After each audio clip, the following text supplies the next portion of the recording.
Excerpt from President Obama's farewell address. There's a second threat to our democracy, and this one is as old as our nation itself. After my election, there was talk of a post-racial America, and such a vision, however well-intended, was never realistic. Race remains a potent and often divisive force in our society.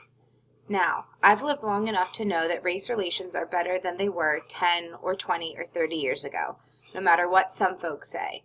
You can see it not just in statistics, you can see it in the attitudes of young Americans across the political spectrum. But we're not where we need to be, and all of us have more work to do. If every economic issue is framed as a struggle between a hard-working, white middle class and an undeserving minority, then workers of all shades are going to be left fighting for scraps, while the wealthy withdraw further into their private enclaves. If we're unwilling to invest in the children of immigrants just because they don't look like us, we will diminish the prospects of our own children, because those brown kids will represent a larger and larger share of America's workforce. And we have shown that our economy doesn't have to be a zero-sum game. Last year, incomes rose for all races, all age groups, for men and for women. So if we're going to be serious about race going forward, we need to uphold laws against discrimination in hiring and in housing and in education and in the criminal justice system. That is what our Constitution and our highest ideals require.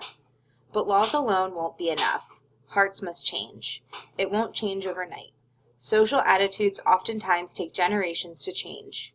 But if our democracy is to work with this increasingly diverse nation, then each one of us need to try to heed the advice of a great character in American fiction, Atticus Finch, who said, "You never really understand a person until you consider things from his point of view, until you climb into his skin and walk around in it."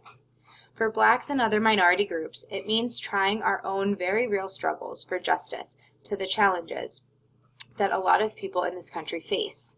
Not only the refugee or the immigrant or the rural poor or the transgender American, but also the middle-aged white guy who, from the outside, may seem like he's got advantages, but has seen his world upended by economic and cultural and technological change. We have to pay attention and listen. For white Americans, it means acknowledging that the effects of slavery and Jim Crow didn't suddenly vanish in the 60s. That when minority groups voice discontent, they're not just engaging in reverse racism or practicing political correctness. When they wage peaceful protest, they're not demanding special treatment, but the equal treatment that our founders promised. For native-born Americans, it means reminding ourselves that the stereotypes about immigrants today were said, almost word for word, about the Irish and Italians and Poles, who it was said were going to destroy the fundamental character of America. And as it turned out, America wasn't weakened by the presence of these newcomers. These newcomers embraced the nation's creed, and this nation was strengthened. So regardless of the station that we occupy, we all have to try harder. We all have to start with the premise that each of our fellow citizens loves his country just as much as we do, that they value hard work and family just like we do, that their children are just as curious and hopeful and worthy of love as our own. And that's not easy to do. For many of us, it's become safer to retreat into our own bubbles, whether in our neighborhoods or on college campuses, or places of worship, or especially our social media feeds, surrounded by people who look like us and share the same political outlook and never challenge our assumptions. The rise of naked partisanship and increasing economic and regional stratification, the splintering of our media into a channel for every taste, all this makes this great sorting seem natural, even inevitable.